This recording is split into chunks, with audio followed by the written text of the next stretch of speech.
সম্প্রতি octane petrol ও ডিজেলের দাম বৃদ্ধির সঙ্গে বাড়ানো হয়েছে পাম্পগুলোর কমিশন। বর্তমানে লিটার প্রতি যা ৬ টাকার কাছাকাছি, আগে ছিল ৫ টাকার কম। ফলে সংকটের এই সময়েও মুনাফার পালে হাওয়া লেগেছে ডিলার কিংবা ফিলিং স্টেশন মালিকদের। এই যেমন মিরপুরের সুমাত্রা ফিলিং স্টেশন গড়ে ৩৫,০০০ লিটার অকটেন বিক্রি করে দৈনিক মুনাফা হচ্ছে ২ লাখ টাকা, মাসে যা প্রায় ৬০ লাখ। একইভাবে মুনাফা করছে অন্য সব সচল পাম্প। লিটার হিসেবে বলে লিটারে ৩ টাকার বেশি থাকে না, ডিজেলে ২.৫ টাকা এরকম থাকবে। অকটেনে আমাদের ইভাপোরেশন লসটা বেশি হয়। যে তেলটা পাচ্ছি এই তেল দিয়ে আমার এখন পর্যন্ত সকাল ১০টা ১১টা পর্যন্ত কাভার হচ্ছে, এরপর একটু গ্যাপ থেকে যাচ্ছে। কিন্তু এমন রমরমা বাণিজ্যের মাঝেও বহু ফিলিং স্টেশন বন্ধ রয়েছে মাস জুড়ে। এই যেমন গাজীপুরের মুকুল ফিলিং স্টেশন চলতি মাসের শুরুতে মাত্র ৪,৫০০ লিটার অকটেন বরাদ্দ পায় প্রতিষ্ঠানটি, যা শেষ হয় একদিনেই। এরপর থেকে বন্ধ রয়েছে বিক্রি। মূলত গেল বছর এই সময়ে ভিন্ন উৎস থেকে তেল সংগ্রহ করায় এখন গুনতে হচ্ছে লোকসান।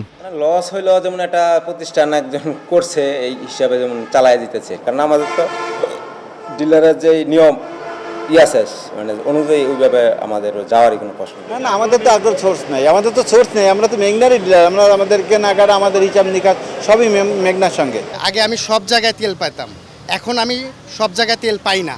এখন খুব কম সংকট পাম্পে তেল পাই আমি। আমার প্রশ্ন, কেন পাচ্ছি না? বিশেষজ্ঞরা বলছেন, বিগত দিনে অবৈধ চ্যানেলে বাড়তি মুনাফার সুযোগ কাজে লাগিয়েছেন যারা, তাদেরই এখন বিক্রি বন্ধ। কেননা সরকার ভর্তুকি মূল্যে বিক্রি অব্যাহত রাখলেও মুখ ফিরিয়ে নিয়েছেন অসাধু ব্যবসায়ীরা। কনডেন্সেট যেটা পায় ওইটাকে শোধন না করে সম্পূর্ণ দিয়ে দেয়।